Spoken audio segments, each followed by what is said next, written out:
បាទសួស្តីទាំងអស់គ្នានៅក្នុងមេរៀននេះខ្ញុំបង្ហាញអំពីការសូរតិច boundary ហើយនិង ruler នៅក្នុង Microsoft Word ហើយអញ្ចឹងយើង start កម្មវិធី Microsoft Word យើងមក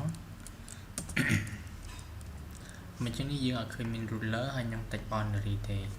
អញ្ចឹងដើម្បីសូរ ruler បានគឺយើងចូលទៅក្នុង view ហើយយើង tick លើពាក្យថា ruler មកនេះវាចេញ ruler មកហើយបាទហើយមួយទៀតដើម្បីសូរ text boundary នៅក្នុងWord របស់យើងហ្នឹងគឺយើងចូលទៅ file បាទយកពាក្យថា option បើដែលហើយយើង click លើពាក្យថា add one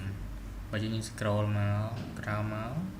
បាទយើងរក show document content បាទយើងនឹងឃើញពាក្យថា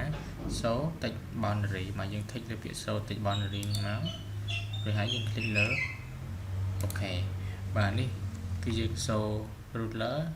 ហើយនឹង text boundary បាទសូមអរគុណសម្រាប់ការទស្សនាវីដេអូនិងសូមអរគុណសម្រាប់ការ subscribe ហើយនិង share ផងដែរអរគុណច្រើនបាទ